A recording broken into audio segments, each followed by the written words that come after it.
Kalau saya pakai dari semua itu, saya kan penyelidik. Saya pernah penyelidik 5 tahun. Saya pimpin di Komnas. Jadi mereka itu ditembak, bukan tertembak. Menko Polhukam itu banyak ngomong.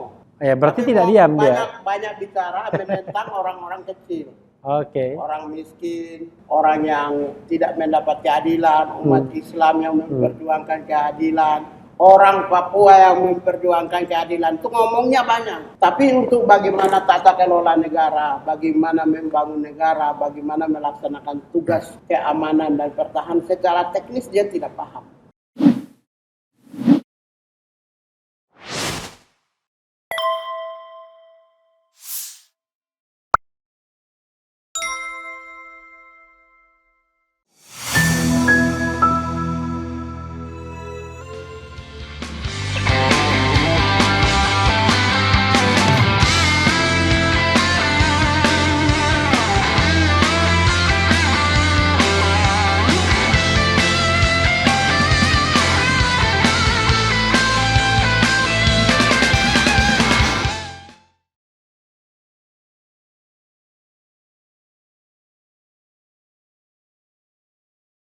Assalamualaikum warahmatullahi wabarakatuh, Sobat RH sekalian. Jumpa lagi kita di channel yang keren ini, Keren Cadas. Kali ini di Cecarso ada tamu istimewa dari ujung timur ya? Ujung timur Indonesia. Beliau orang yang sangat vokal, pernah menjadi komisioner Komnas HAM, Komisi Nasional Hak Asasi Manusia, dan sekarang sangat vokal juga terhadap pemerintahan Jokowi, termasuk juga tentu fenomena terakhir tewasnya 6 Laskar Front Pembela Islam. Beliau adalah Natalius Pigai. Ya. Selamat sore. Sore. Saya panggil Bung ya? Ya. Bung Pigai ya. Bung Selamat Pigai. sore. Saya tuh kalau di Cecarso, kenapa panggil Bung itu biasanya orangnya itu masih punya peluang untuk menjadi calon presiden Republik Indonesia. Amin. Tapi ya kita kasih ke Sumatera dulu. Ya, tapi jangan presiden Papua dong ya. Iya, kita kan memang tujuannya presiden Indonesia, tapi kita kasih dulu Jawa kan sudah 7. Oke, gitu kita ya. kasih Sumatera, nanti Sulawesi. Oh, Sulawesi sudah pernah. Pak Habibie? Ya kan bukan pemilihan. Bukan pemilihan ya. Baru nanti yang Papua terakhir juga tidak apa-apa. Tapi Ya, kami kan harus Natalius Pigai presiden Papua, jangan begitu ya. Waduh. Itu saya mimpi untuk jadi presiden tuh juga nggak pernah di mana. Nggak pernah ya. Kita termasuk di presiden Papua juga nggak mimpi juga ya. Yang sedih kan saya, jadi nanti kita pisah. Jangan-jangan saya ke Sumatera lagi. Oh, Sumatera ya. Sumatera Selatan. Jadi Bung Pigai ini rupanya istri dari Papua ya? Dari Sumatera Selatan? Palembang. Dari Palembang. Jadi dulu sobat RH sekalian. Mantan istri, biar supaya kalau saya bawa perempuan, saya bawa pacar, jangan sampai dicurigai orang. Jadi mantan istri. Oh, mantan istri ya. Oke. Anak dua, udah mau kuliah. Kalau mantan ya saya nggak ceritakan lagi. Iya. Jadi saya baru tahu bahwa anak pernah dua. dengan dari Palembang. Oke. Anak 2, mau kuliah 1. Ya. Oke, Bung. Saya tahu Bung Pigai itu sangat concern ya, sangat perhatian soal hak asasi manusia. Ya. Pastinya soal Papua, soal demokrasi ya. Ya. Nah, cuma saya ingin tanya, Natalius Pigai itu artinya apa ya? Natalius itu Natal ya? Natal, saya lahir 25 Desember luar biasa, di gereja. Di gereja. Kalau Pigai itu marga ya? Pigai itu marga. Biasanya kan ada namanya family name. Family name. Natalius apa? Natalius apa Pigai? Natalius. Ya, Natalius. Pigai. Ada panjangannya nggak ada? Tidak ada. Oke, cuma 2 nama saja ya. Natalius Pigai. Ya. Nah, Bung Natalius Pigai ya. Ya. Saya tidak tedang aling-aling tanya soal, are you ready? Siap. Ya. Gini, kita siap. Saya mau tanya soal pandangan Bung Pigai. Saya panggil Pigai atau Natalius? Sama saja. Sama aja, Bung Pigai ya. Bung Pigai soal tertembaknya 6 Laskar Front Pembela Islam. Nah. ada banyak word, kata-kata yang digunakan. Ada yang bilang tertembak, ada yang bilang ditembak, ada yang bilang terbunuh, ada yang bilang dibunuh, ada yang bilang pembantaian. Apapun kata yang digunakan, karena sekarang dalam proses pencarian fakta ya, paling tidak oleh tim dari Mabes Polri, saya ingin Bung Pigai memberikan opini terhadap peristiwa tersebut. Silakan, Bung. Baik, Bung Rafli ya, terima kasih. Rafli, wis. Memang nama aja diinggriskan ya. Iya. Reply. Reply. Oke, jadi ini saya sejak peristiwa, saya pakai peristiwa yang sangat menyayat perasaan rakyat Indonesia. Peristiwa 7 Desember. 7 Desember ya. Saya pertama kali saya keluarkan pernyataan. Jadi bukan tidak ingin merespon cepat, karena kebiasaan kami ini kan sering nangani kasus. Jadi di hari pertama sampai Bung Pigai dari tahun berapa sampai tahun berapa, Komnas HAM? 2012 sampai 2017. Oke, 2012. Bulan November, Oktober. Ya. Jadi karena kami ini sudah biasa menangani kasus, jadi ketika peristiwa itu terjadi, saya sudah pahami bahwa pasti dikecam, direspon banyak orang. Karena itu kita tidak mau lebih dulu merespons. Karena kita ini kan dalam konteks human rights, kan kita prominent. Jadi tidak mungkin kita masuk dalam tekanan-tekanan publik atau mungkin pro kontra yang begitu awal ya. Dan ini baru pertama kali nih saya mau bicara tentang peristiwa. Kalau saya pakai dari semua itu, saya kan penyelidik. Saya pernah penyelidik 5 tahun, saya pimpin di Komnas. Jadi mereka itu ditembak, bukan tertembak. Tertembak itu kalau ada kerumunan, ya, baru mungkin ada sasarannya ke tempat mana begitu, terus ada salah satu yang kena. Itu tanpa itu tidak dibidik, itu tertembak. Ya. Tanpa dibidik. Jadi kalau terbunuh itu juga sebenarnya tidak dalam konteks sasaran bidikan. Kalau di dalam konteks bidikan itu ditembak. Sengaja, ya? Ya, ditembak. Ditembak. Jadi 6 orang ditembak. Saya ingin memberikan pandangan menurut saya. Yang pertama, polisi, karena yang tembak itu adalah polisi, maka polisi ini norma yang dianut di seluruh dunia. Polisi itu mulai dari bintang 4 sampai polisi yang baru masuk itu penyidik.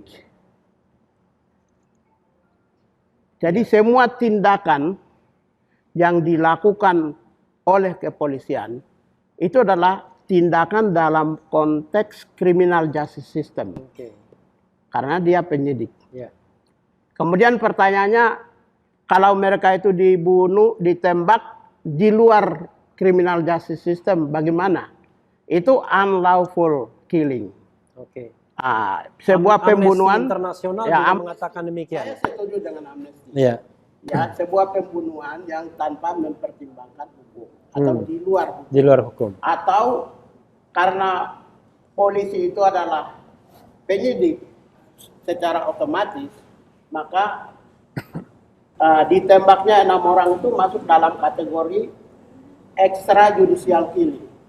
Extrajudicial killing itu pengamat Australia juga ngomong begitu, extrajudicial killing. Extrajudicial killing itu artinya orang yang dibunuh yang harusnya bisa diproses secara hukum, tapi mereka dibunuh tanpa mempertimbangkan proses hukumnya. Itu extrajudicial killing.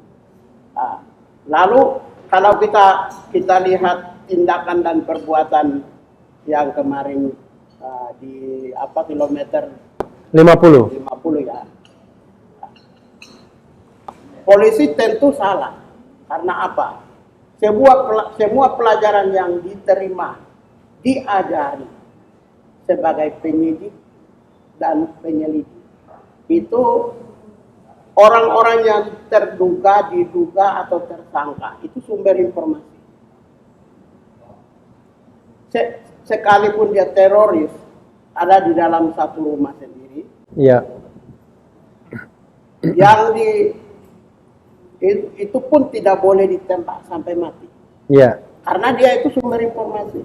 Oke. Nah, dengan demikian apa yang dilakukan oleh anggota polisi itu menurut saya tentu mereka menentang berbagai aturan. Yang pertama tentu peraturan Kapolri nomor 8 tahun 2009. Nomor 8 tahun 2009 tentang implementasi tugas kepolisian berbasis hak asasi manusia. Karena semua tugas kepolisian itu harus basisnya berorientasi pada pertimbangan-pertimbangan atau koridor hak asasi manusia. Itu dasarnya adalah Perkap 8 2009. Kemudian yang kedua, itu juga sudah melanggar peraturan Kapolri nomor 1 2010 tentang menghadapi kelompok-kelompok anarkis atau kerumunan massa. Nah, dengan dua aturan kepolisian ini, sesungguhnya apa yang perlu dilakukan oleh Presiden, Menko Polhukam, Pak Mahfud MD. Tapi sebelum ke sana, Bung, sebelum Menko Polhukam, saya ingin klarifikasi dulu. Tadi kan Bung mengatakan sumber informasi ya, terhadap mungkin dugaan tindak pidana dan lain sebagainya. Tapi yang mengherankan publik adalah polisi dalam rangka apa menguntit atau mengikuti Habib Rizik, lalu ketika ketahuan lalu bentrok dengan, katakanlah bentrok atau insiden dengan pengawalnya, kan mereka bukan dalam status sebagai tersangka, jadi bukan begini, melakukan tindak pidana. Kenapa saya mengatakan sumber informasi? Iya. Karena yang dikuntit itu adalah Habib Rizik. Iya. Dengan demikian orang-orang seputaran Habib Rizik itu adalah sumber informasi. Bagaimana bisa menggali informasi secara mendalam kalau sumber informasi tersebut ditembak mati? Nah, dalam konteks ini menurut saya tidak ada aturan di negara ini, aturan kepolisiannya yang membenarkan tindakan kepolisian. Iya, maksud saya gini, untuk apa polisi membuntuti atau menguntit Habib Rizik, padahal kita tahu bahwa saat itu statusnya kan belum tersangka, baru dipanggil untuk dimintai klarifikasi, dan kalaupun misalnya mau katakanlah dikuntit, kepentingannya kan harus jelas juga. Padahal masalahnya adalah kerumunan Petamburan yang sudah selesai, bukan perbuatan pidana yang berlanjut, atau dia mau melakukan atau merencanakan tindak pidana lainnya. Jadi maksudnya kepentingannya apa menguntit itu? Ini yang saya mau ingin agak sedikit keras ya. Iya. Ya mudah-mudahan keras ini kan pendapat ya kan, bagian dari pendapat. Namanya juga pendapat. Iya. Memang di dalam teori hukum ya, teori hukum terutama hukum pidana internasional atau hak asasi manusia internasional, itu harus juga temukan satu teori baru. Ketika rakyat disebut teroris, maka civilian terorisme. Terus bagaimana dengan negara disebut? Saya tidak menuduh siapa ya, ini saya usul aja. Iya. Bagaimana kalau negara lakukan unlawful killing atau extrajudicial killing? Iya. Kemudian melakukan tindakan-tindakan yang sebenarnya tidak sesuai dengan perintah, tidak sesuai dengan koridor, tidak sesuai dengan proses hukum. Maka apakah boleh dikatakan state terrorism? Jadi state terrorizing dia ya. Dia meneror juga. Ya, terrorizing. Iya. Dia meneror. Jadi pelaku teror itu bisa aktor negara, state actor, atau non bisa state. aktor korporasi, bisa aktor sipil. Ya. Karena itu memang harus ini sebagai ahli hukum harus kembangkan sebuah teori baru. Siapa saja aktor-aktor pelaku terorisme. Itu yang menurut saya. Lalu apa yang dilakukan oleh polisi menguntit Habib Rizik itu menurut saya eh, memang eh, tidak sesuai dan tidak bisa diterima oleh siapapun, karena Habib Rizik kan sedang di dalam proses panggilan dan dia udah terpenuhi kan, sudah dipanggil. Nah, lalu kalau menguntit itu boleh dalam konteks intelligence. Seorang yang diduga bermasalah, seorang yang diduga punya pengaruh besar, yang berpotensi destruktif, itu boleh dikuntit. Karena namanya tugas negara, intelijen boleh menguntit orang. Tetapi untuk itu tidak boleh lakukan tindakan-tindakan fisik. Intinya sembunyi-sembunyi kan, menguntit itu. Sembunyi, jaraknya jauh. Kalau mepet lalu kemudian itu namanya bukan menguntit, itu namanya cari masalah. Berarti ada niat yang mungkin ini ada mens rea, terus ada niat untuk mengganggu Habib Rizik atau kelompok-kelompok presse group yang berasal dari komunitas muslim. Iya, jadi yang jadi masalah adalah saya ingat kata-kata wakil kepala BIN ya, mantan wakil kepala BIN. Dia mengatakan kalau menguntit itu tidak seperti itu. Kalau menguntit itu kalau misalnya kita ketahuan, kita pura-pura nggak tahu. Atau kalau misalnya dipergoki bilang wah ini ada salah pengertian dan lain sebagainya. Bukan ibaratnya malah ditumbuk orang itu kan. Itu eksesif. Nah, dia bilang ini ada dua kemungkinan saja selain di luar prosedur, sebenarnya ada agenda lain. Nah, agenda lainnya kira-kira apa? Ya kalau mereka kuntit Habib Rizik maka ada agenda negara. Apalagi kan ada pemaksaan untuk masuk dalam rombongan itu, menyalip kan kalau dilihat ya kan gitu. Berita yang berkembang. Kalau itu Habib Rizik maka ada agenda negara, agenda tertentu. Mungkin tidak negara ya. Agenda aktor-aktor negara yang sebenarnya mungkin menginginkan Habib Rizik dengan cara-cara tertentu. Saya tidak bisa mengungkapkan. Walaupun kita semua merasakan itu ya. Iya, tapi cuma kan kalau kita ungkapkan nanti kita dianggap menuduh. Natalis tuduh aparat keamanan. Iya. Kan tidak boleh itu. Nah, itu susahnya ya, walaupun fakta-fakta membuat pikiran kita jadi sakit, tapi kita nggak boleh ngomong. Ya. Jadi kemudian kalau kita lihat potret seperti begini peristiwanya, apa yang perlu dilakukan oleh Presiden, Menko Polhukam dan Kapolri? Jangan itu dulu. Apa? Saya mau tanya lagi begini, ya. Ada fakta yang kan sebagai pernah menjadi penyelidik dan penyidik. Katakanlah pihak aparat keamanan mengatakan pembelaan diri, membela diri. Salah satunya kalau kita baca atau kita lihat press conference, itu mengatakan ada 3 peluru yang sudah ditembakkan oleh pengawal Habib Rizik, kan begitu? Oke, 3 dengan 2 pistol revolver. Kalau 2 pistol kan berarti dipegang oleh 2 orang. Teorinya kan begitu, kalau cuma 2. Kalau misalnya yang lainnya barangkali pegang ada samurai, ada arit gitu kan. Yes, oke, kalau itu dianggap benar. Masalahnya adalah ketika mayat itu dimandikan, jenazah dimandikan, diterima oleh pihak keluarga, ada kesaksian dari pihak FPI dan keluarga yang mengatakan bahwa 1 orang itu ditembus 4 peluru sampai. Bahkan ada yang dari depan, dari samping, dan dari belakang.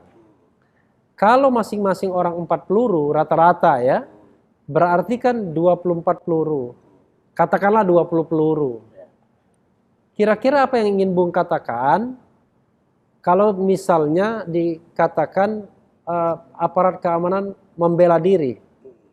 Bisakah membela diri membalas dengan 20 peluru berbanding cuma 3 peluru? Dan cuma 2 pistol, tapi yang terbunuh, yang dibunuh adalah 6 orang. Logikanya di mana, Bung? Kira-kira? Saya kira memang di Indonesia kan sangat terkenal di dunia dengan framing. Iya. KPK nangkap orang belum tentu salah, Ya. tapi framingnya sudah dicecar bahwa orang ini jahat, Ya. orang ini tidak baik. Mungkin pihak negara juga begitu, sering lakukan framing. Ya. Framing untuk membela diri, menempatkan dirinya adalah benar, tapi juga menempatkan orang lain itu salah, atau kebijakan atau tindakannya benar. Menurut saya, memang tidak terkoordinasi di dalam institusi kepolisian. Hal itu terlihat dari pernyataan dari Kapolda Ya. dan Kadif Humas ya. Kadif Humas, Kapolda, Kabid Humas mungkin ya. Kabid Humas. Kabid Humas. Ada beberapa hal yang bertolak belakang dan bertentangan. Kemudian mereka juga menyatakan bahwa menunjukkan pistol Ya. atau cerulit. Itu hal yang bagi dalam konteks pembelaan diri itu hal yang wajar-wajar saja. Oke. Tetapi kan ada akuntabilitas publik, Ya. publik yang menilai. Kemarin pernyataan yang cepat dari FPI itu menjadikan nilainya sama, berimbang. Balancing informasi ya. Karena pernyataan dari Sekjen FPI itu tegas, jelas. Ya, tegas dan jelas, bukan keras ya. Ya. Tegas dan jelas. Itu Tegas dan jelas, tapi diancam juga kata sama polisi. ya, Dianggap menyebarkan hoax katanya. ya. Jadi gini, pertama, polisi itu tidak boleh menyatakan bahwa barang bukti itu asli sebelum diuji apakah kebenaran atas pistol atau cerulit. Tidak boleh mereka. Oke. Mereka mendahului. Iya. Terus yang kedua, polisi juga tidak boleh mengeluarkan pernyataan-pernyataan yang misalnya bertentangan. Oke.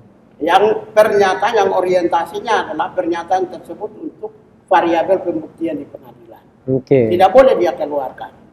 Karena barang bukti itu hanya bisa diuji. Bahkan barang bukti itu bisa diuji berdasarkan pengadilan.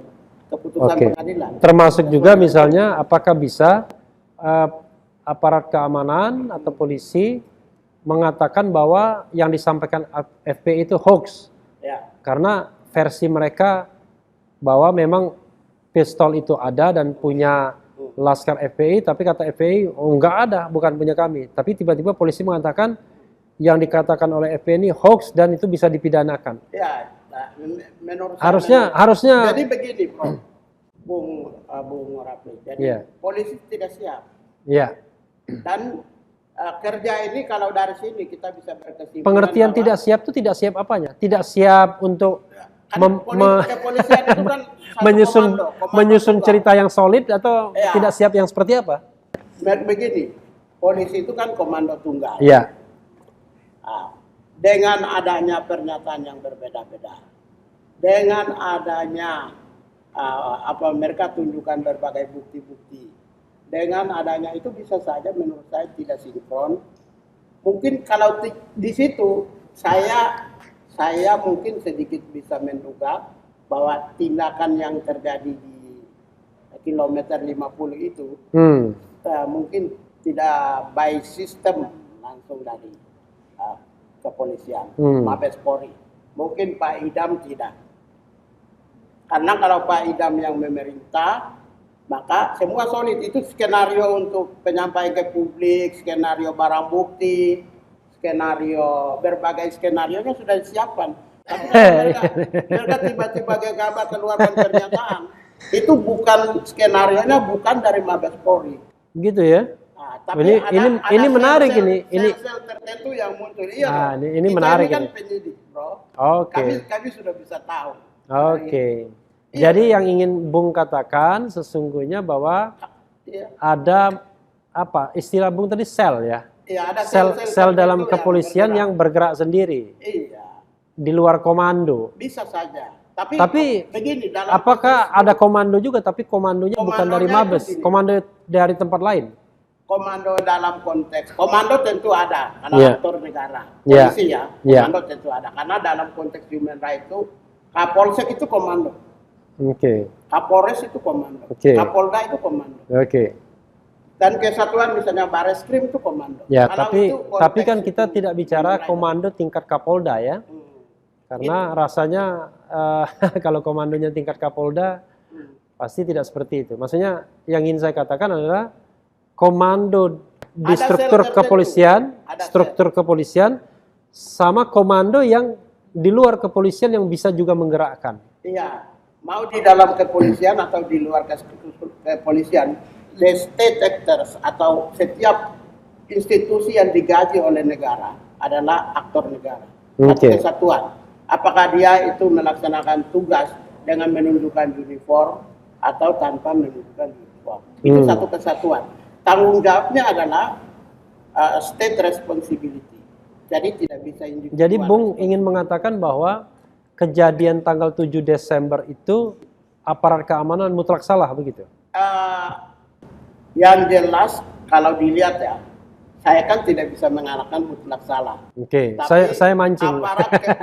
Aparat keamanan jelas melanggar peraturan Kapolri nomor 8 2009. Oke. Implementasi tugas kepolisian berbasis HAM. Yang kedua, mungkin juga tidak sesuai dengan tahapan-tahapan proses mengalami kelompok massa anarkisme. Perkap nomor 1 2010. Tapi kalau sekedar melanggar Perkap, peraturan Kapolri ringan sekali. ya, Apakah menghilangkan nyawa itu bukan melanggar konstitusi, the right to life, yes, melanggar hak right hidup? to life, yes. Tapi gini, di dalam proses kepolisian itu, Ya. sekarang ya, menjadi Itu tadi untuk melihat prosedur ya, mulai prosedurnya. Oke. menjadi pertanyaan yang cukup menggelikan saya saat ini. Biasanya polisi itu kalau salah dan sudah menjadi perhatian publik, itu pimpinan terutama Kapolri ya, Ya. biasanya lakukan demosi atau mutasi dulu. Oke. Demosi mutasi itu ada dua tujuannya. Ya. Pertama itu meredam gejolak opini, Ya. ya, mendamai, mendinginkan suasana. Yang kedua itu adalah tujuannya agar proses peradilan itu berjalan secara jujur dan adil, supaya independen, imparsial. Tapi Jadi, tapi Kapolri sebentar lagi pensiun.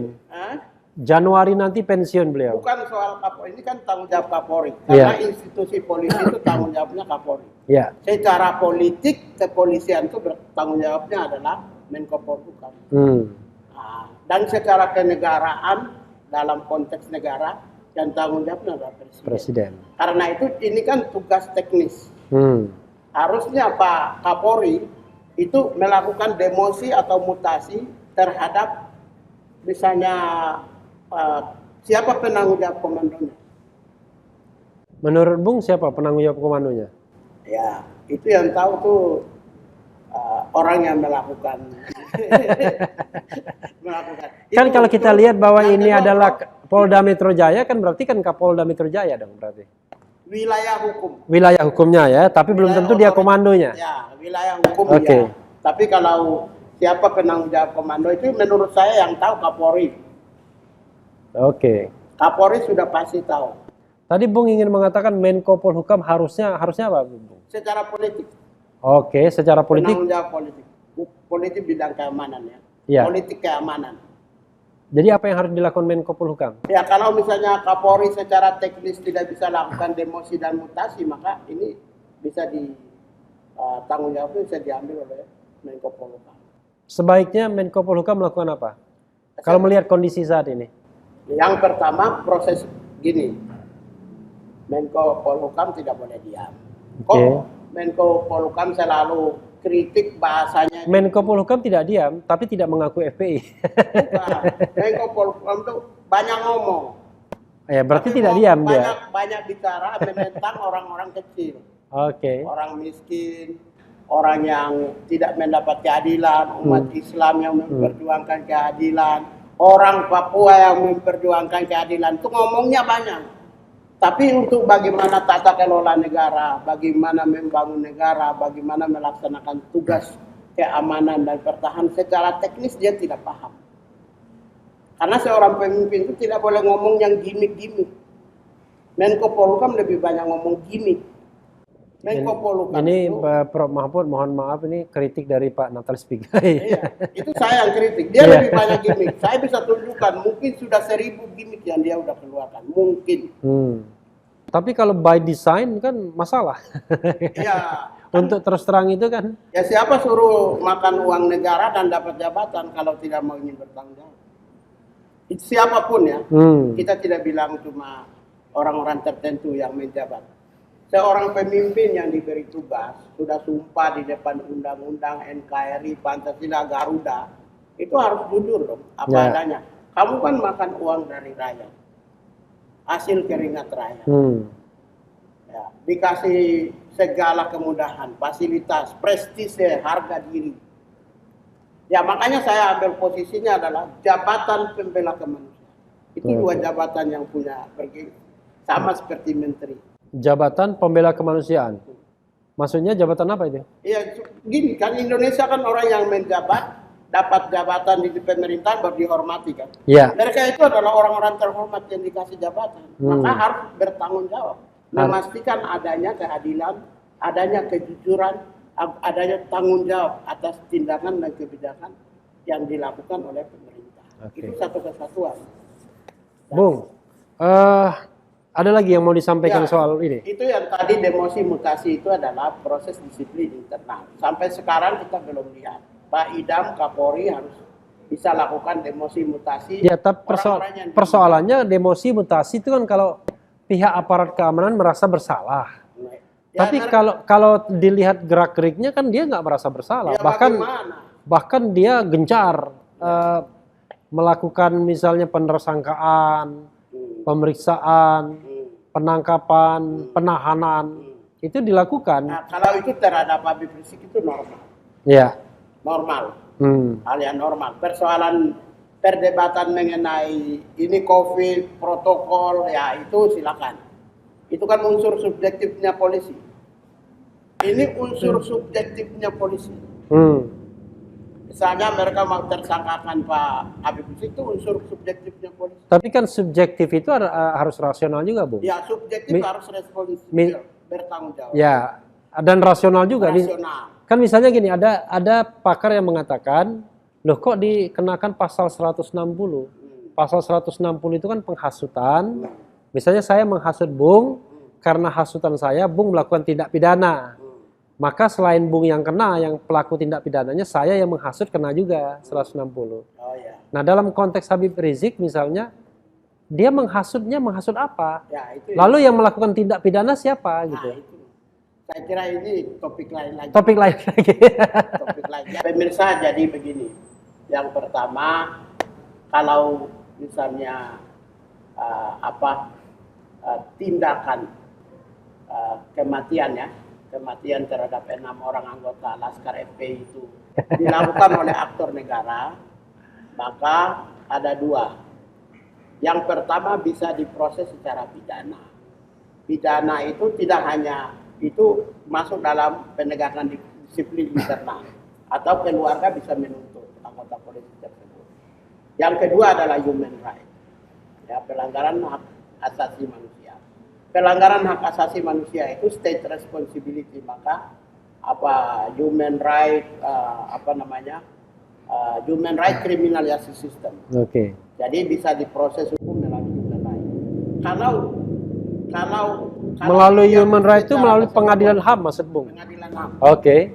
Kalau kita mengambil gambar secara utuh peristiwa tertembak atau ditembaknya 6 orang itu masuk dalam kerangka. Kalau potret dari sudut pandang human right itu unsur-unsurnya masuk. Oke. Ya, misalnya terencana, sudah pasti terencana karena mereka menguntit. Oke. Yang kedua mungkin ada mens rea. Ada orang yang merancang sebelumnya. Ada niat jahatnya ya. Ada niat jahatnya. Kemudian juga ada sistemnya. Ada sistem yang apakah sel kecil atau besar itu bisa debatable. Kemudian masif dan meluas. Masif dan meluas ini saya mau ingin sampaikan. Kalau dulu meluas itu bisa dalam konteks wilayah. Tapi meluas bisa dalam konteks personal. Ketika pengadilan Akayesu di Rwanda Iya. diadili, itu di situ tidak pakai konteks meluas dalam konteks wilayah saja, tetapi meluas dalam konteks orang personal. Korban lebih dari satu Oke. atau dua orang. Oke. Korban lebih dari satu. Kalau dulu kan bisa saja satu orang, tapi kalau orang-orang prominen yang unggul, kemudian dilakukan dengan indikator-indikator human rights mereka langgar atau terbukti di situ, bisa pelanggaran HAM berat. Oke. Tapi kalau yang di kilometer 50 itu menurut saya dari sisi human rights semua unsur-unsurnya Terpenuhi ya. Tinggal dibuktikan saja. Jadi terencana ada mens rea. Ada mens rea dulu. Ya, ada mens Mens rea rea. itu artinya ada orang yang seseorang yang aktor yang Punya motif. Ya, merancang. Merancang awal. Ya. Ada niat. Ada niat. Niat. Terus yang kedua itu dia merencanakan. Ada perencanaan. Ada perencanaan. Lalu yang ketiga itu adalah Sistematis. Sistematis itu sistem organisasi organnya itu digerakkan. Ya. Lalu Meluas. Meluas itu bisa wilayah. Misalnya kena di sini, kena sana kayak peristiwa 65. Ya. Kena di Jawa Tengah, di NTB, di ini itu meluas. Tapi Bisa dalam juga konteks korban ya. pakai jurisprudensi Akayesu di Rwanda, Ya. itu dalam konteks human rights bisa meluas dalam konteks lebih dari satu orang. Lebih dari satu korban ya. Jadi ini kalau unsur-unsurnya sih dua-dua terpenuhi. Kalau Komnas HAM memang objektif, ya konsisten, maka menurut saya ini masuk pelanggaran HAM berat. Oke.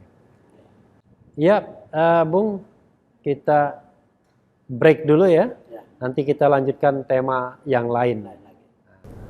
Iya, Bung. Saya ingin bergerak kepada tema lain ya. Ya. Tema lainnya masih related sebenarnya, masih berhubungan dengan tadi ya.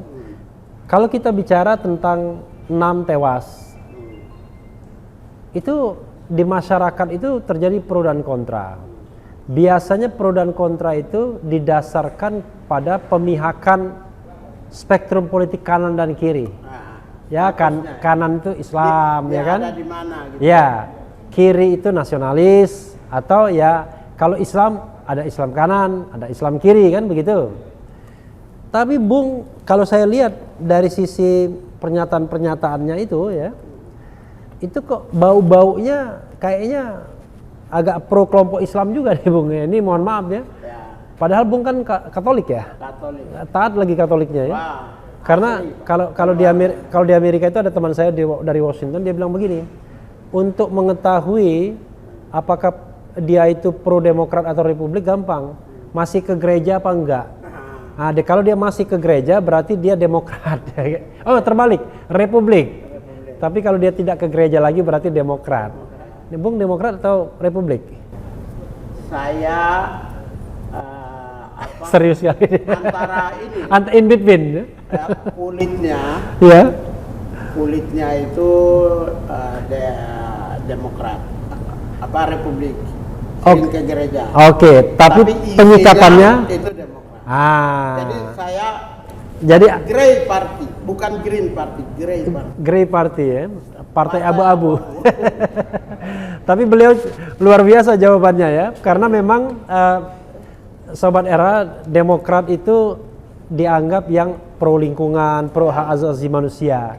Sementara Republik lebih konservatif, lebih ortodoks ya, urusan-urusan ke gereja dan lain sebagainya. Tapi beliau ke gereja rajin, tapi pro human right, termasuk pro hak-hak kaum atau kelompok agama yang berbeda ya. Itu latar belakangnya apa Bung? Kok Anda kok kelihatan kelihatan agak pro-pro juga kelompok-kelompok gini. Kadang-kadang kita tahulah, kita frankly speaking, ya inilah politik kita, politik belah bambu yang sampai sekarang masih terasa antara cebong, kampret, kira-kira begitu.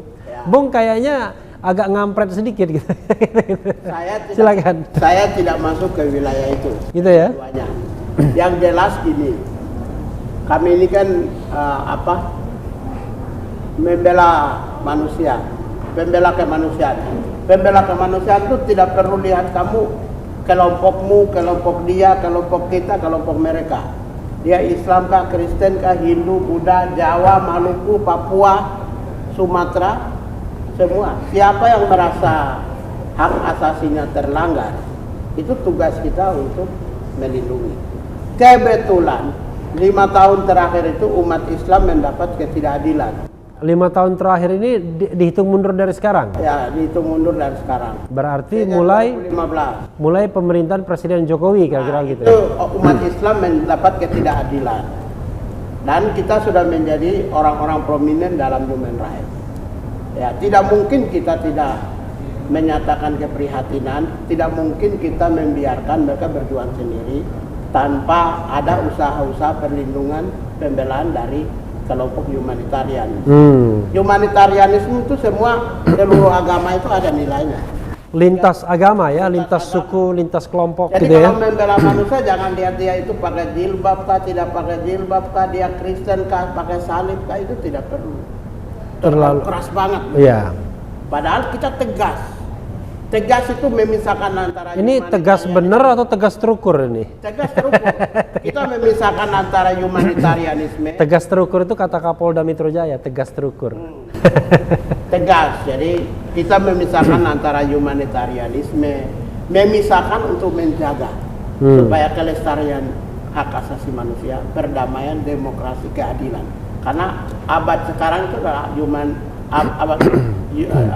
right millennium. Iya. Karena itu tidak mungkin orang yang membela kemanusiaan itu membela berdasarkan keluarga, suku, agama, dan ras antar golongan. Jadi yang bisa menjelaskan seorang Natalius Pigai terlihat pro kelompok Islam ya? Saya tidak pro kelompok Islam. Oke. Maaf. Iya. Kalau disuruh pilih agama jelas saya Katolik. Oke. Disuruh pilih Tuhan saya pilih Tuhan Yesus. Oke. Dan itu tidak akan bisa ada yang bisa ganggu saya. Tetapi Persoalan ketidakadilan kita harus punya kepentingan untuk mengucapkan kebenaran. Kita mengucapkan kebenaran. Ketika orang-orang Islam itu mereka merasa teraniaya, kita lihat dengan mata kepala. Mereka mendapat ketidakadilan.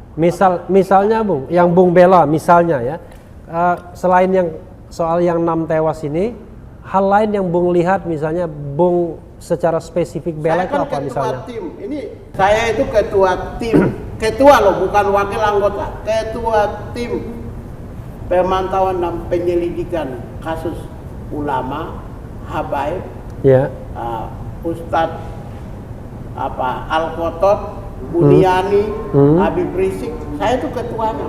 Oke. Dan dalam perjalanan kasus yang dihadapi oleh Habib Rizik itu kontribusi saya ada 5% meskipun tidak perlu saya, kalau muluk-muluk juga bisa saya hitung. Bisa saya hitung, tapi saya ada di dalamnya. Kasus yang mana? Berbagai kasus yang sampai Habib Rizik bisa landai dengan tenang di Indonesia. Oke. Mulai dari dalam negeri sampai luar negeri kembali ke tenang. Paling tidak ada 5% ya? Paling tidak ada 5% Natalius Pigai di situ. Kenapa? Karena saya selain membela Habib Rizik dan ulama, aktor-aktor yang orang-orang yang terduga atau orang-orang yang merasa teraniaya hak asasinya, selain membela mereka. Iya.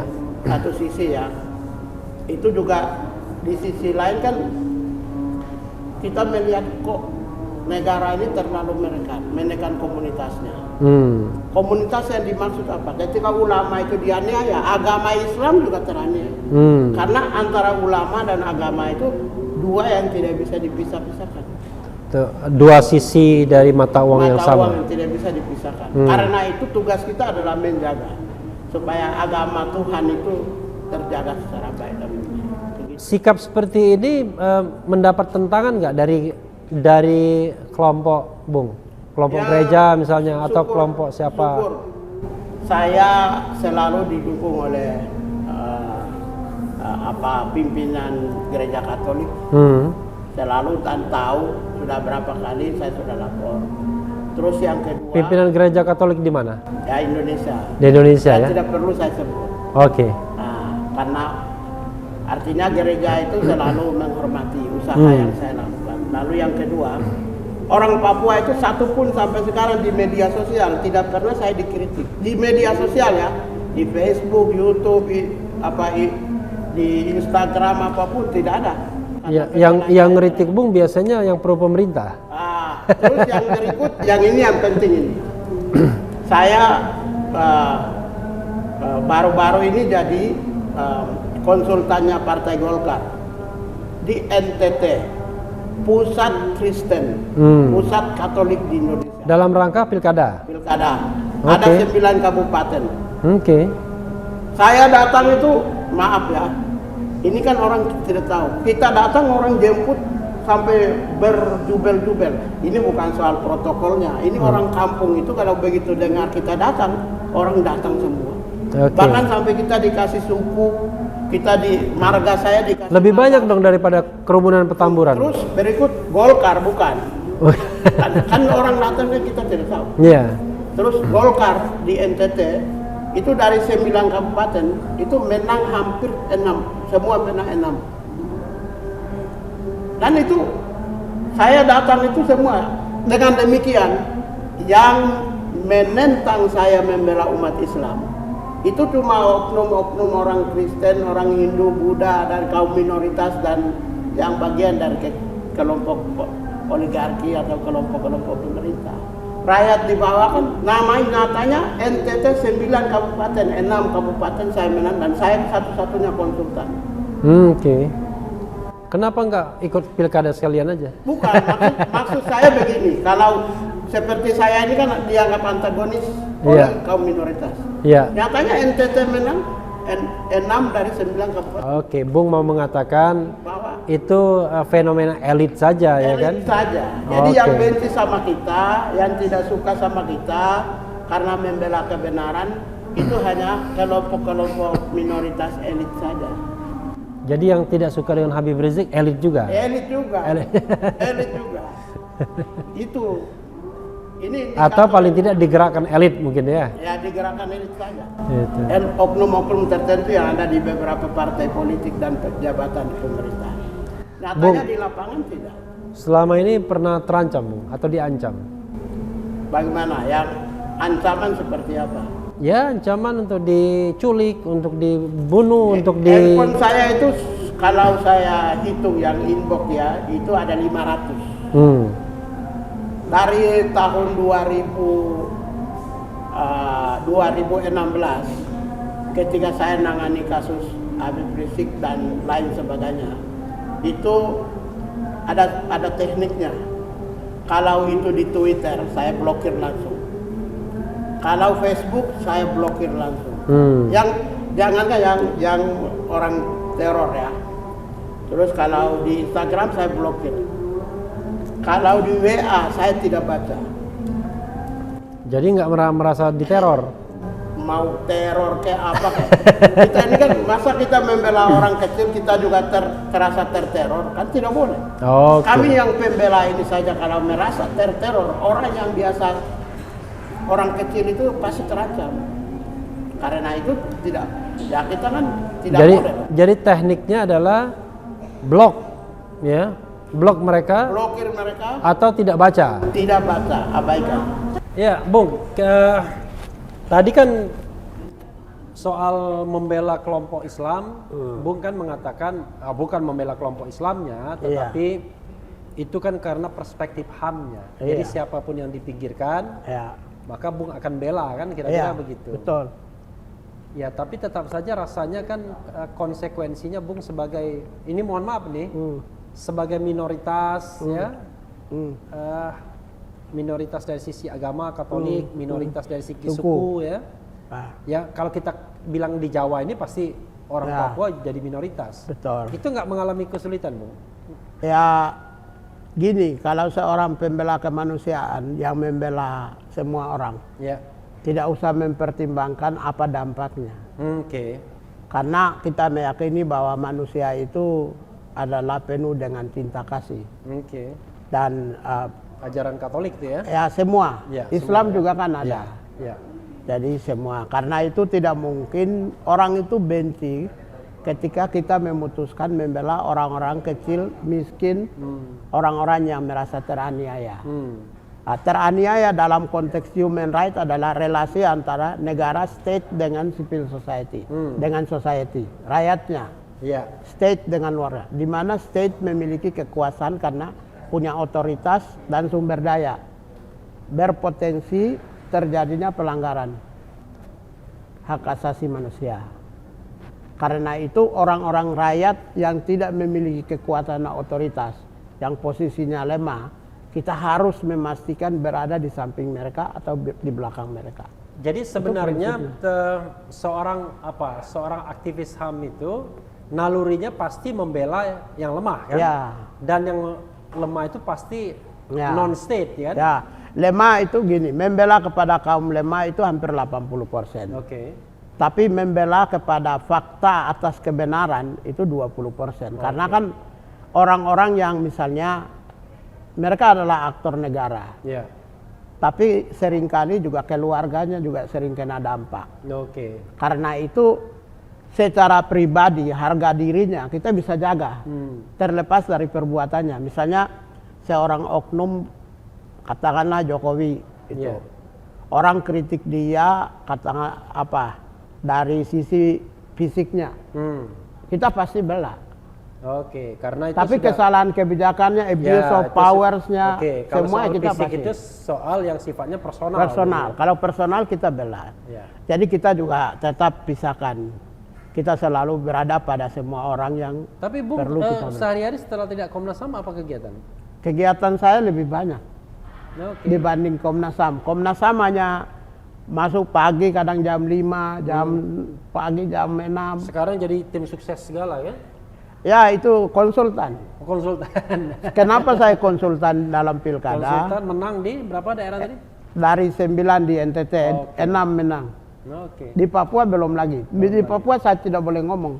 Karena saya punya kepentingan pribadi 2023. Nanti kalau lawan tahu bahwa bupati ini punya saya, nanti lawan lain masuk angin.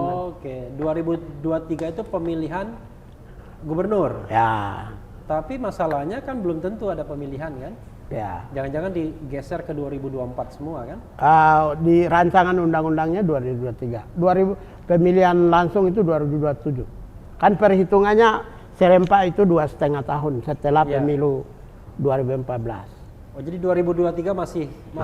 Oke. 2027 baru tingkat kemungkinan pemilihan secara serentak nasional ya. Nah, itu rancangan di DPR ya. Kebetulan yang saya membantu pilkada Golkar ini ketua komisi 2, jadi saya tahu. Saya tahu sedikit dia menjelaskan. Iya, Bung. Ada closing statement pada bagian ini soal. Oh, sebelum closing statement begini, saya ingin lihat ada nggak latar belakang spesifik ya, sehingga yang membuat Bung itu jauh lebih pluralis cara pandangnya. Padahal kalau begini, padahal kan pasti kan tradisi agama Bung cukup kuat kan, biasanya orang-orang di sana gereja dan lain sebagainya, apalagi Katolik kan. Tapi ada nggak pengalaman spesifik yang membuat kemudian Bung lebih merasa bahwa membela penganut agama lain kalau dia dizalimi itu kewajiban? Iya, pengalaman spesifik dari garis keturunan sudah pasti ada, tapi lebih-lebih itu ajaran Katolik kan universal. Lihat aja mana Katolik itu pernah beda-bedakan rumah sakitnya, sekolahnya, agama tidak pernah. Dia selalu hadir di tengah-tengah semua orang. Karena itu ajaran agama itu membentuk saya untuk membela semua, dan semua agama Katolik, misalnya ya, benar-benar agama Katolik sudah dipastikan berada di atas semua golongan. Kalaupun ada orang Katolik di dalam partai politik seperti ruling party misalnya, orang nomor 2-nya itu yang kekecualian. Tapi kalau bawa umatnya dan tokoh agamanya itu pasti. Lalu yang kedua orang tua saya sendiri kan. Orang tua saya mungkin saya tidak perlu jelaskan. Keberadaan orang tua saya yang memimpin pimpinan. Orang tua masih sekarang? Sudah meninggal. Oh, sudah meninggal ya. Tahun berapa? Sudah tahun 2000. Oh, tahun 2000. Bung, pada bagian ini ada closing statementnya mengenai mengapa Bung kok walaupun seorang Katolik tetapi pandangannya banyak orang yang menilai bahwa sepertinya kok pro kekuatan Islam atau pro kelompok-kelompok Islam yang dipinggirkan oleh negara begitu. Ya, saya kira gini, intinya itu kan tentu semua agama mengajarkan membela kepada semua orang. Ya. Kemudian negara juga mengajarkan yang sama. Dasar konstitusi, dasar Pancasila, berbagai undang-undang juga sama. Karena itu kalau ingin menjadi seorang public figure, ingin mengelola negara, ingin menjadi seorang aktivis, lawyers misalnya, itu yang paling penting adalah hilangkan dulu sekat-sekat primordialnya. Oke.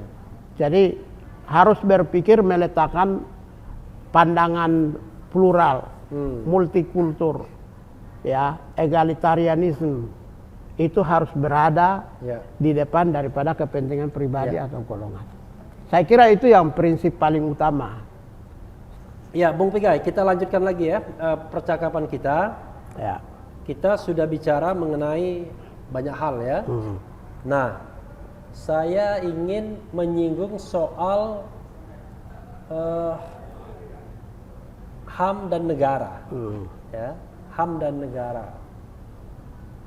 Apa pandangan Bung mengenai kebijakan pemerintahan terhadap kasus-kasus yang tidak pernah selesai? Karena begini, karena saya melihat kok banyak sekali kasus itu yang nggak selesai. Novel Baswedan, Munir, kalau dulu Marsinah ya. Apa problem utamanya? Nah, nanti saya juga pengen Bung menilai pemerintahan Jokowi terkait dengan kebebasan berpendapat, penyelesaian masalah-masalah HAM, masa kini dan masa lalu. Silakan. Ya, jadi kalau kita mau menilai persoalan HAM di Indonesia, itu kalau kita bicara tentang kebijakan HAM itu bukan kebijakan Indonesia saja, tapi itu kebijakan mainstream dunia internasional. Karena HAM, demokrasi, perdamaian, keadilan itu adalah soal-soal universal. Karena itu ukuran maju atau tidaknya sebuah negara itu juga seberapa jauh negara itu respect terhadap hak asasi manusia atau menghargai terhadap HAM, bagaimana melindungi hak asasinya, protect, dan juga bagaimana memenuhi kebutuhan hak asasinya. Fulfill ya, to protect, to fulfill, to respect on human right. Jadi ini adalah tugas utama dan itu dipertegas di dalam preambul Covenant ICCPR maupun juga semua produk-produk hak asasi manusia yang dikeluarkan oleh Perserikatan Bangsa-Bangsa. Dan itu juga diwajibkan. ICCPR itu International Covenant on Civil and Political Right. Jadi dan itu semua negara itu adalah pelaksana human right. HAM di bidang pendidikan, HAM di bidang ketenagakerjaan, ada kementeriannya dan lain sebagainya. Oleh karena itu seorang pemimpin atau kepala negara itu wajib melaksanakan pembangunan berbasis hak asasi manusia, right based development, right based policy. Jadi di dalam suasana seperti itu, apakah Indonesia itu adalah prominent di dalam, unggul di dalam hak asasi manusia atau tidak, itu dilihat dari dua aspek. Yang pertama adalah persoalan seberapa jauh negara itu memastikan terlindungnya hak asasi manusia warga negara. Terlindungnya hak asasi manusia itu di dalam konteks yang lebih luas. Secara spesifik adalah negara tidak boleh melakukan kejahatan dalam konteks menangkap, menyiksa, membunuh warga negaranya oleh negara. Dari state ke rakyatnya. Itu yang pertama. Yang kedua, negara juga tidak boleh membiarkan warga negara berada dalam ketakutan atau disharmoni secara horizontal. Jadi tadi itu vertikal. Sekarang horizontal. Tadi hubungan negara, the state and the society ya. Sekarang hubungan horizontal. Baru yang ketiga adalah negara harus memastikan bahwa seluruh hak asasi manusia, tindakan dan kegiatan HAM itu berlangsung secara secara seluas-luasnya, sebebas-bebasnya, termasuk menjalankan kebebasan beragama. Mengekspresikan pemikirannya, membangun sebuah organisasinya, atau melakukan berbagai tindakan yang berbasis kepada human right atau kebutuhan-kebutuhan hak asasi manusia. Itu yang ketiga. Yang keempat adalah negara harus memastikan terpenuhinya seluruh kebutuhan warga, sandan, pangan, papan, pendidikan, kesehatan, peningkatan kapasitas sosial ekonomi. Oleh karena itu dalam konteks itu, siapa yang menjadi pemegang tanggung jawab? State obligation, negara yang bertanggung jawab. Rakyat tidak memiliki HAM. Mereka memiliki right, tidak memiliki tanggung jawab. Tapi mereka memiliki pelanggaran HAM itu bisa dilakukan oleh state actors, oleh aktor negara, tapi non-state actors juga bisa. Non-state actors sekarang sedang mengalami pergeseran non-state actors. Itu setelah tahun 1996, Kensaro Wiwa itu seorang penyair Nigeria yang ditembak oleh junta militer di Nigeria karena dia kritik Shell, perusahaan Shell di Delta Nigeria. Ketika dia tertembak, itu seluruh dunia gempar. Maka Inggris dan Amerika melakukan pertemuan dan membuat satu agreement, dan diwajibkan seluruh perusahaan di luar negeri itu harus right base. Dan PBB juga mengeluarkan satu peraturan human right and business. Maka kategoris non-state actors itu. Jadi itu yang kedua. Yang ketiga itu adalah sipil, tindakan kejahatan yang dilakukan intersipil, interpersonal. Itu masuk kategori pidana. Tidak masuk. Tetapi meskipun demikian, negara harus hadir untuk memastikan supaya tidak terjadi friksi antar interpersonal itu. Jadi tadi antara state dan society, horizontal society dan society, kemudian kejahatan juga dilakukan oleh negara, ada non-state actors, korporasi dan lain, juga interpersonal. Interpersonal itu bukan tanggung jawab negara, tapi negara harus hadir memastikan supaya tidak boleh terjadi pelanggaran pidana atau kejahatan kemanusiaan. Bung, begitu. Kalau kita bicara mengenai HAM ini ya, itu seperti memutar kaset rusak. Jadi dari tahun ke tahun itu saja, dan dari pemerintahan ke pemerintahan sepertinya ya tidak pernah selesai. Atau memang Bung bisa melihat contoh success story mengenai penegakan HAM itu? Kalau contoh success story di Indonesia belum ada ya, karena belum ada. Karena right based. Saya sambil minum Bung ya. Ya mungkin kalau Bro jadi presiden mungkin agak ceritanya lain. Mau diaminkan atau insya Allah? Insya Allah dan diaminkan. Ya kalau penyelesaian success story negara lain itu mungkin terlalu jauh, tapi di negara kita itu sendiri belum. Kita harus pahami bahwa kasus-kasus pelanggaran HAM, baik peristiwa 65, Talang Sari, Tanjung Priok, sampai dengan masalah Paniai, masalah Aceh, masalah Abe Pura, Wamena, dan semua kasus termasuk novel Baswedan, dan itu semua itu adalah noda hitam bangsa Indonesia yang harus dituntaskan dan harus diselesaikan. Menjadi persoalan adalah kalau kita bicara tentang peristiwa 65, tentu kelompok-kelompok pressure group yang bisa mempengaruhi kebijakan negara itu masih ada sekarang, eksis. Misalnya usianya pasti ya sudah tua sekali ya. Kalau 65 bukan aktornya sudah meninggal, tapi institusinya masih eksis. Seperti misalnya angkatan militer masih ada. Misalnya NU, Nahdlatul Ulama masih ada. Misalnya orang Katolik yang di NTT masih ada. Sehingga ketika kalau bicara tentang peristiwa 65 itu kekuatan orang yang pernah diduga. NTT Katolik yang tadi saya bilang itu bukan Katoliknya ya, tapi orang NTT. Kebetulan mayoritasnya beragama Katolik. Yang melakukan kejahatan terhadap orang-orang yang diduga orang PKI gitu, atau militer kemudian menggunakan NU.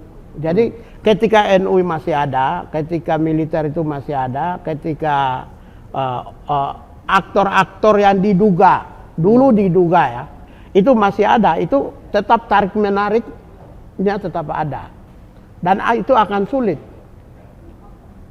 Itu meskipun nanti proses penyelesaiannya itu adalah apakah akan selesai rekonsiliasi dan perdamaian atau tidak, tapi ini agak rumit masalah ini. Tapi kita kembali tarik kepada masalah aktor pelaku, maka pelakunya juga semua meninggal. Jadi siapa yang mau diadili?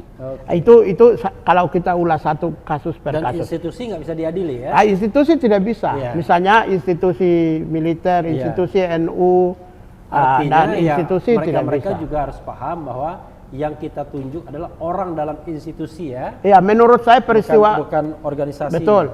Peristiwa 65 itu sudah tidak mungkin bisa melalui proses peradilan ya, tetapi harus dilakukan melalui rekonsiliasi dan perdamaian yang lebih bermartabat. Yang Anda maksud peristiwa 65 itu peristiwa yang mana? Peristiwa Ada dua. pemberontakan PKI Ada dua. atau PKI-nya yang Memang ini yang rumit. Karena peristiwa 65 sebelum tanggal 30, sebelum tanggal 1 Oktober, itu kan ada 6 jenderal dan 1 pamen. Ya. Diduga dibunuh oleh orang-orang yang berafiliasi dengan komunis. Setelah itu mulai 1 Oktober 1965 dipimpin oleh Sarwo Edi, dia operasi di Jawa Tengah sampai diduga pembunuhan Gubernur Suteja di Bali. Jadi memang peristiwa 65 ini menurut saya harus membutuhkan kecerdasan berpikir untuk bisa mencari penyelesaian secara bermartabat, tapi tidak untuk didorong oleh rasa kebencian. Itu satu. Kemudian peristiwa yang berikutnya, bro, itu adalah persoalan katakanlah tahun 80. Talangsari, Tanjung Priok. Talangsari itu Lampung. Lampung. Kemudian Tanjung Priok. Peristiwa 98. Ya. Kemudian Semanggi 2, Trisakti. Paniai. Paniai itu soal apa ya? Paniai itu pembakaran bukan, pembunuhan terhadap 4 siswa tahun 2014. Sampai New York Times, Washington, majalah Time aja tulis sendirian. Satu. Jadi setelah tahun 80-an ke atas itu aktor-aktor yang diduga ikut berperang di dalam kejahatan kemanusiaan itu masih hidup. Dan ada di dalam pemerintahan, ada yang menjadi pimpinan partai. Karena itu bagaimana menyelesaikan persoalan HAM yang menjadi noda hitam bangsa, itu memang tidak bisa cuma dengan satu cara. Negara harus uji coba dengan pendekatan judisial, hukum. Tapi juga pendekatan non-hukum, pendekatan politik. Mungkin juga dengan pendekatan yang lain. Salah satu kelemahan bangsa ini adalah biasanya itu tidak mau belajar dari kesuksesan negara-negara lain. Nah, kesuksesan negara lain itu bisa menjadi salah satu landasan untuk bisa menyelesaikan persoalan. Kemudian masuk kepada tahun 2014, kita bicara tentang pemerintahan sekarang. Kita dulu itu ekspektasi harapan kita terhadap pemerintah sekarang itu tinggi, bahwa akan bisa menyelesaikan persoalan, apalagi Pak Jokowi yang berasal dari masyarakat sipil, komunitas sipil society, tidak punya beban, tidak punya problem.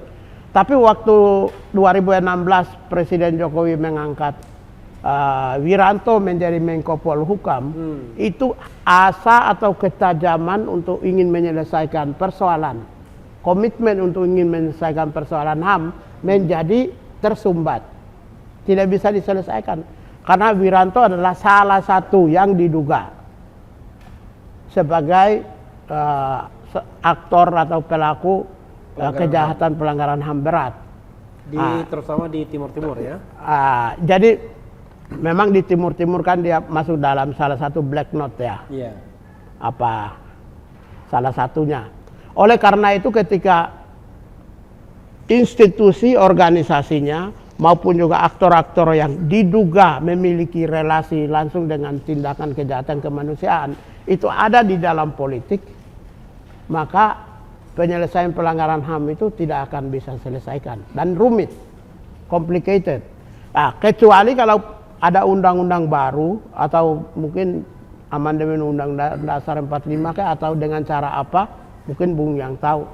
Baru mereka yang memiliki catatan negatif tentang kejahatan HAM tidak boleh masuk dalam politik.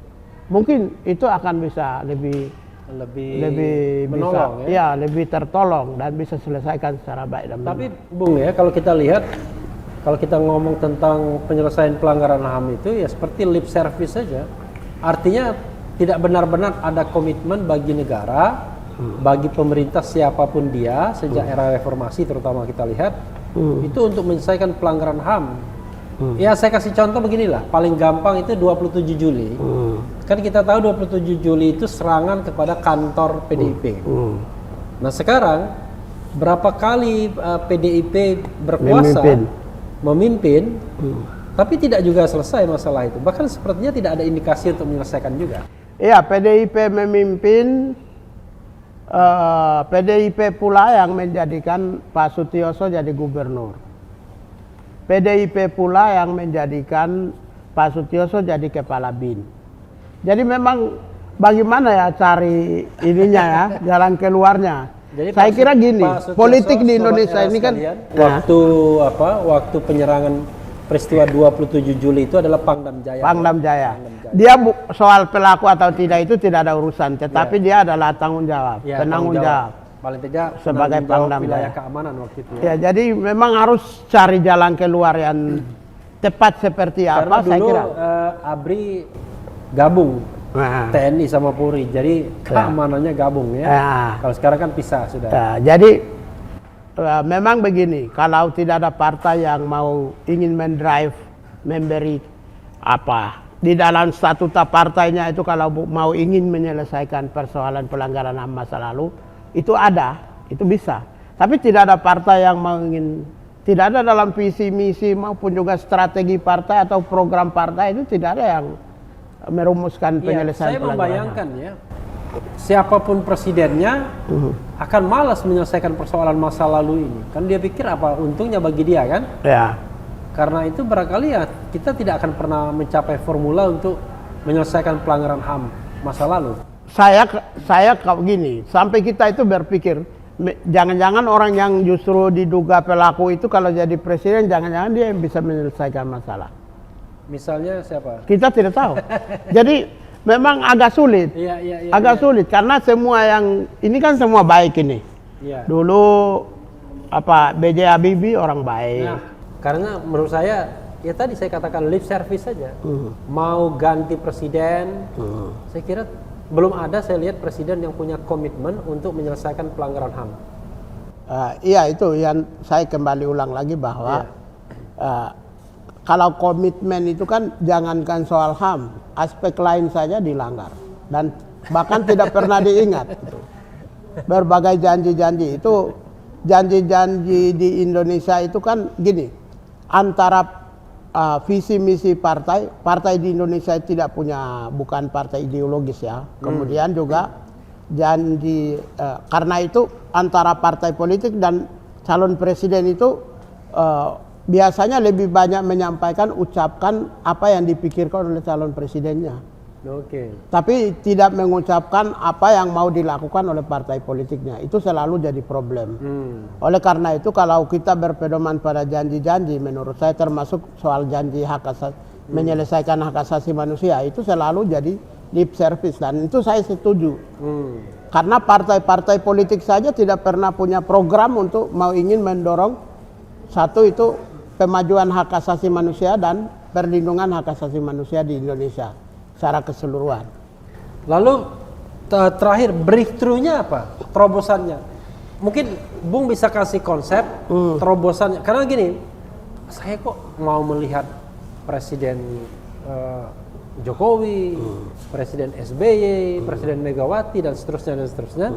Saya tidak melihat mereka punya komitmen yang kuat kecuali tadi hanya membuat itu mungkin dalam visi dan misi, tapi not implemented, tidak dilaksanakan. Jadi terobosan apa yang menurut Bung perlu dilakukan agar ini bisa berjalan? Kalau menurut saya gini, kalau terobosan yang menurut saya paling baik ya. Tapi topinya memang nggak dipakai itu ya? Ya boleh aja saya pakai. Boleh aja. Menurut saya Menurut saya terobosan yang paling bagus di Indonesia itu adalah salah satu tidak bisa menemukan terobosan dulu. Jadi saya jelaskan. Tidak bisa menemukan terobosan karena setiap orang itu mindsetnya itu adalah bagaimana menyelesaikan persoalan HAM. Orang tidak pernah bicara bagaimana proses menuju penyelesaian pelanggaran HAM. Karena itu sangat penting. Artinya jangan berpikir result tujuan saja, tapi prosesnya gimana? Bagaimana menuju settlement itu ya? Salah satu proses misalnya, kita kan selalu bicara tentang kasus mulai dari peristiwa 65 sampai dengan sekarang. Dan penyelesaiannya itu simultan dan sama, homogen. Padahal semua kasus itu punya tipologi yang berbeda-beda.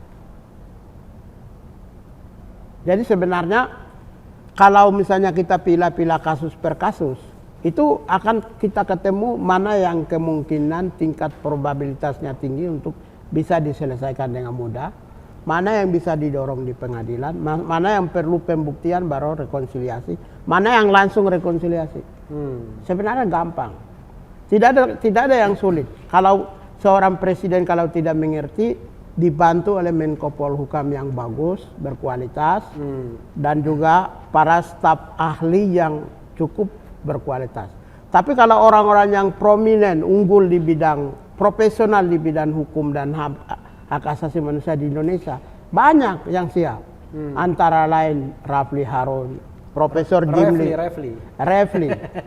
Refli Harun, Profesor Jimli Asidiki, ada Makarim Bibisono, ada banyak ahli-ahli di Indonesia yang kompeten, bisa membantu merumuskan.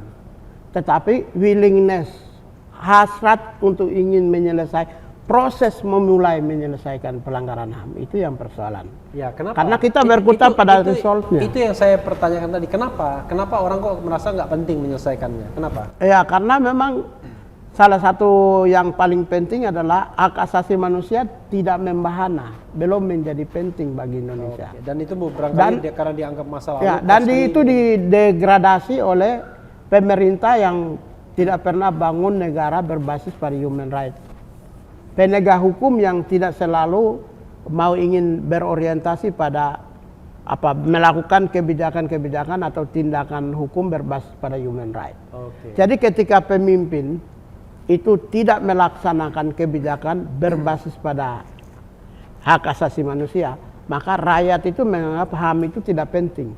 Tapi ketika rakyat itu terjepit, tersudut, baru berteriak HAM. HAM mana, HAM mana, HAM mana. Ini melanggar HAM. Ya berarti masyarakat itu sebenarnya secara itu mengerti bahwa HAM itu adalah salah satu jalan keluar untuk bisa membantu mencari keadilan bagi mereka. Ya, salah satunya adalah mengenai korban penembakan 6 ini ya. Iya. Itu orang bicara tentang HAM. Ya. Tapi ya pemerintah kan hampir tidak pernah right base. Itu problemnya.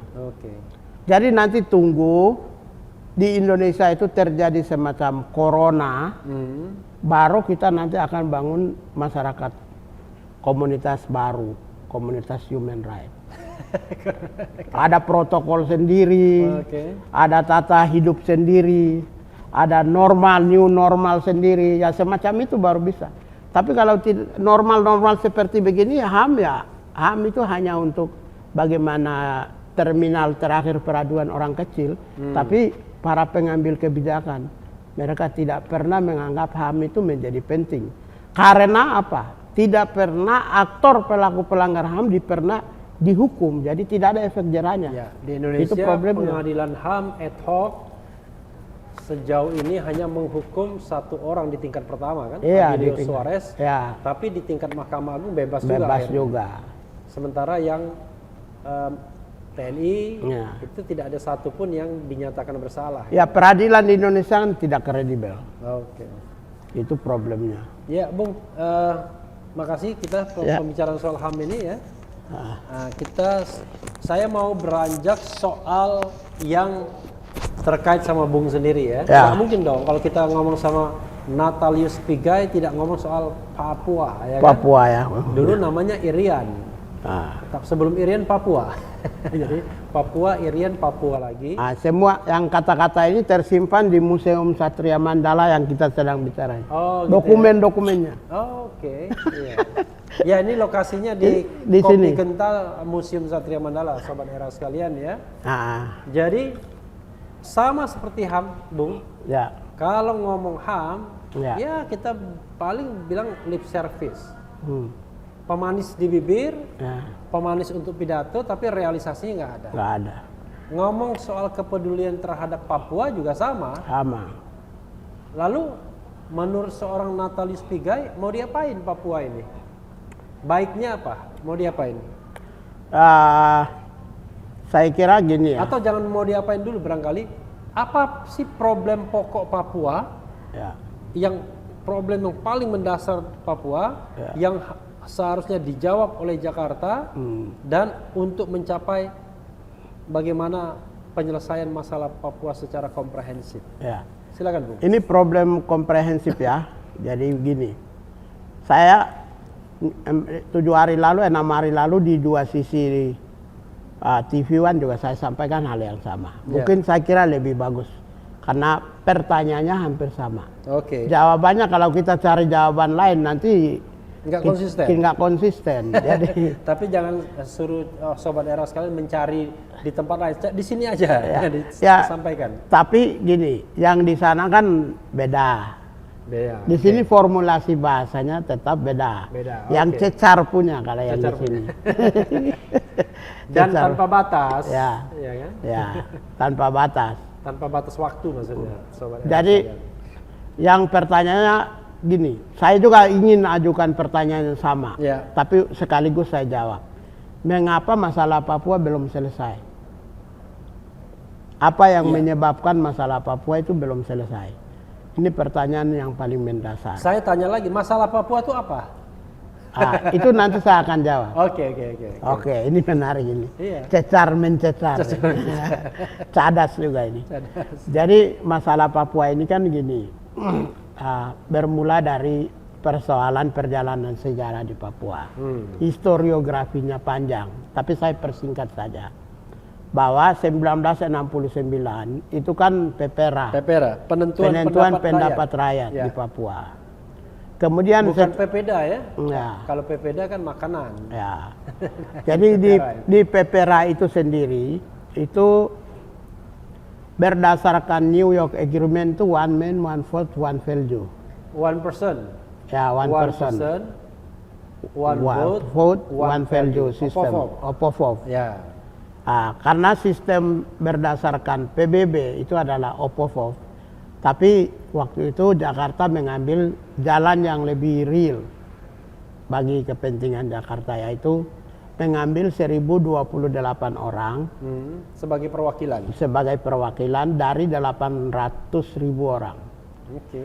Oke, kalau soal pilihan itu pasti pro kontra. Ya, pro kontra. 1.280 orang ya? 1028 orang. Oh, itu kayak responden survei aja. Ya. Rata-rata responden survei itu 1.200 biasanya. Iya, jadi dari 800.000 orang disuruh memilih dan membela Indonesia, integrasi ke Indonesia. Oke, tidak menjadi masalah. Tetapi ada fakta beberapa orang di Papua itu mobil saya. Oke. Ya, mereka antar. Jadi ada fakta beberapa orang, misalnya beberapa seperti intelektual Papua. Mereka tidak mau karena tidak sesuai sistem yang diminta oleh PBB. Lalu OPM kan berdirinya tahun 60. Oke. Mereka juga tidak mau karena tidak sesuai. Lalu beberapa orang, ada wakil bupati di Paniai juga memimpin untuk menolak PPRA. Yeah. Oke, namanya pro kontra di dalam pengambilan keputusan kan tidak menjadi masalah. Yeah. Lalu Jakarta mengambil jalan pembangunan integrasi politik di Papua itu dengan dua cara. Cara yang pertama adalah security, keamanan. Dengan adanya pendekatan keamanan itu Jakarta berpikir bahwa akan mengindonesiakan Papua. Lalu yang kedua adalah jalan prosperity. pendekatan kesejahteraan dengan membangun ini, membangun itu, ya. Di dalam perjalanannya, pendekatan keamanan itu ternyata Jakarta tidak terukur, sehingga menyebabkan berbagai pelanggaran hak asasi manusia dari waktu demi waktu, dari setiap saat. Nah, jadi kalau kita bicara setiap hari itu di Papua terjadi pelanggaran hak asasi manusia, pembunuhan, ya kita lihat di Jakarta aja 6 orang anggota Laskar FPI dieksekusi, apalagi di daerah pedalaman di Papua. Jadi saya kira persoalan kalau di daerah pedalaman nggak ada beritanya itu. Nggak ada beritanya, karena itu dari secara kuantitatif itu jumlah kematian orang Papua itu meninggi. Itu menyebabkan memoria pasionis, memori derita tersimpan dari waktu ke waktu. Memoria pasionis, memori derita yang tersimpan dari waktu ke waktu. Hal itulah yang membuat kita sudah integrasi, tapi kamu pendekatan militer menyebabkan banyak orang mati. Itu orang sakit. Lalu yang kedua, dari sisi prosperity, kesejahteraan. Kesejahteraan pun juga berbagai indikator berbasis pada data statistik BPS itu juga menunjukkan angka-angka yang cukup mengkhawatirkan. Misalnya dari sisi pengangguran, dari sisi kemiskinan, dari sisi Human Development Index-nya rendah, angka kematian ibu, angka kematian, semua statistik nasional itu angka per provinsi dibandingkan provinsi yang lain. Itu mengalami kemunduran. Dari dua aspek inilah saya boleh katakan bahwa pembangunan integrasi politik Jakarta di Papua gagal. Kegagalan pembangunan integrasi politik Papua ini ditunjang karena hal-hal tertentu, misalnya kita lihat di titik terakhir, di posisi terakhir kan gerakan masifnya orang Papua menentang kebijakan Jakarta, termasuk menolak otonomi khusus Papua. Apa yang harus dilakukan Jakarta terhadap Papua biar bisa menyelesaikan masalah ini secara komprehensif? Ya, masalah komprehensif kan dua. Satu, kalau militeristik itu menyebabkan pelanggaran HAM, maka militerisasi di Papua ditiadain. Kan sederhana. Kalau prosperity itu juga tidak bisa berjalan, maka dievaluasi. Jadi masalahnya sederhana. Kalau dua-dua itu tidak bisa dilakukan, maka ada jalan demokratis lain yang di negara-negara lain seperti Kanada terhadap Quebec, kemudian Prancis terhadap New Caledonia, atau Spanyol terhadap Catalonia. Itu kan demokrasi dan bermartabat. Silakan aja, tapi itu bukan saya. Saya hanya memberikan bahwa silakan saja mau pilih jalan yang mana oleh Jakarta bermartabat. Karena masa depan itu adalah Indonesia itu bukan berdiri sendiri. Dia adalah bagian dari dunia, satu sistem. Karena itu apapun yang dilakukan terhadap Papua itu akan ditonton, disaksikan, dan Indonesia itu bukan negara yang, ya maaf aja, kita soal COVID saja kita pinjam uang 6 triliun dari Jepang. Itu kan menunjukkan bahwa kita bukan negara yang kuat. Ya, tapi begini, Bung. Itu yang kalau jujur ya, Bung ya. Kalau harus memilih dan memilihnya itu sederhana, bebas, Bung berpikir kalau Bung Papua tetap di bagian dari Indonesia atau berdiri sendiri? Kalau saya itu gini, ini jawaban tegas saya. Anak saya itu bisa bicara 3 bahasa dunia. Itu perempuan. Laki-laki 2 bahasa dunia. Saya sendiri paling tidak 2. Kami itu orang internasional. Jadi ketika ajukan pertanyaan kepada saya tidak tepat. Karena saya bisa hidup dimanapun di dunia. Padahal ada preferensinya ya. Jadi cuma 2 kan. Hari ini saya ke Spanyol saya bisa hidup.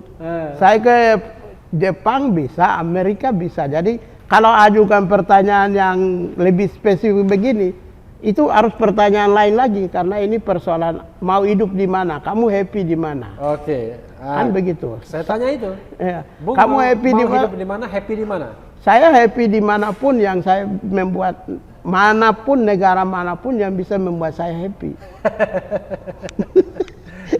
Jadi sobat RH sekalian. Memang berat ya masalah Papua nih Bung ya. Seorang yang lama di Jakarta, yang pernah jadi pejabat publik di Jakarta pun masih berpikir soal choice pilihan ya. Sebenarnya tidak berat, sederhana aja masalah Papua itu. Iya. Hanya kemauan politik presiden. Jadi willingness lah. Contoh ini terakhir ya sebagai penutup. Tolong jangan diedit juga ya. Iya. Sini, Bung, sini. Presiden Jokowi mau ingin menyelesaikan masalah Papua. Iya. Orang Papua itu banyak yang pintar, Pak Presiden Jokowi. Satu menteri saja kamu tidak kasih. Bagaimana Anda bisa menyelesaikan masalah Papua? Anda bilang kami NKRI Bhinneka Tunggal Ika. Mana binekanya? Orang kulit hitam, rambut keriting, Melanesia tidak ada dalam kabinet. Jadi begini, kalau saya ditanya sederhana aja. Iya. Misalnya Presiden Jokowi. Bagaimana bisa menyelesaikan masalah Papua? Dia presiden, dari 30-an menteri itu, orang Papua kulit hitam, rambut keriting tidak ada. Sementara Bhinneka Tunggal Ika itu memerintahkan kepada presiden untuk mengimplementasikan. Tidak simbolik, tapi substansial. Jadi yang rasis itu siapa? Kalau orang di Amerika, Bung siapa? Ya nggak tahu. Jadi kalau di Amerika, lihat tuh Menteri Pertahanan orang kulit hitam, Wakil Presiden orang kulit hitam, Dubes di PBB orang kulit hitam semua. Di Indonesia, kamu mau ingin bangun Indonesia NKRI Pancasila, tapi Menteri satu orang saja tidak. Kalau soal pintar, jangan saya, adik saya aja lebih pintar dari Menteri kok. Jangan saya ya. Saya maaf, saya tidak mau apple to apple dengan para menteri. Ini bukan soal saya. Tapi Anda mau ingin menempatkan Bhinneka Tunggal Ika itu secara substansial atau tidak, itu harus berasal dari seorang presiden. Jadi tidak usah bicara tentang di luar langit, di luar angkasa, Pak. Yang real aja. Presiden mengambil satu orang menteri, kayak dulu SBY itu loh. SBY dulu siapa dulu? Banyak, Profesor Baltasar Kalbuaya, Freddy Numberi, banyak dia. Ya. Di dalam lingkaran di sana juga banyak. Itu kan baru namanya NKRI. Ada Menteri Peranan Wanita. Ya itu dulu. Sekarang mana? Oh iya, oke. Jadi artinya gitu. Hal yang sederhana aja tidak bisa. Seorang presiden tidak bisa memikirkan kebinekaan bangsa. Jadi bagaimana mau ingin bangun Indonesia yang lebih integratif dalam ideologi, dalam nilai budaya, dalam ekonomi, dalam berbagai aspek. Ya ini saya kasih pesan ke presiden. Jadi presiden saja tidak mampu memformulasikan. Itu berarti yang salahnya mungkin bukan presiden, tapi proses orang yang mendorong partai-partai yang dorong, itu yang mungkin salah. Yang salah bukan presidennya, tapi orang yang mendorong jadi presiden, gitu. Itu yang salah. Jadi itu closing statementnya. Saya ngomong begini agak frankly speaking ya. Tapi ini kenyataan. Silakan saya digugat polisi, benar nggak? Kecuali ya, tapi kalau besok nunjuk orang Papua yang ada di sana jadi menteri, ya itu syukur ya. Lumayan. Walaupun belum tentu masalah selesai. Ya belum tentu, tetapi minimal itu harus. NKRI kan harus, bro. Orang Palembang aja 3 menteri. Nggak usah jauh-jauh, Pak. Siapa? Tito Karnavian. Nah, Edi siapa? Edi. Oh, Siano. Budi Karya Sumadi. Budi Karya Sumadi dan Edi Prabowo. Oh, Edi Prabowo itu orang Palembang. Palembang, waduh, keluarga nggak kenal gimana. Waduh. Tapi Jawa. Tapi tersangka sekarang. Jawa saja 28 menteri. Jadi gimana bisa bangun Indonesia, bro? Untung saya nggak kenal sama Edi Prabowo. Ya artinya, jadi hal sederhana saja tidak bisa. Ya saya sendiri sih ya, kasihan aja sama gaya kompetensinya pemimpin bangsa kita. Menko Polhukam gimmick, melulu tidak pernah grand design tata kelola politik dan keamanan rakyat. Nah, pemimpin juga berpikir, saya pikir ini memang ke depan 2024 tuh harus tuntaskan menghasilkan pemimpin yang unggul-unggul seperti Bro. Kalau Bro diaminkan atau insya Allah? Aminkan dan insya Allah. Ya ini agak keras, tapi memang saya harus memulai keras untuk merubah orang. Kan bukan pigai namanya kalau nggak tegas langsung. Mantap. Begitu.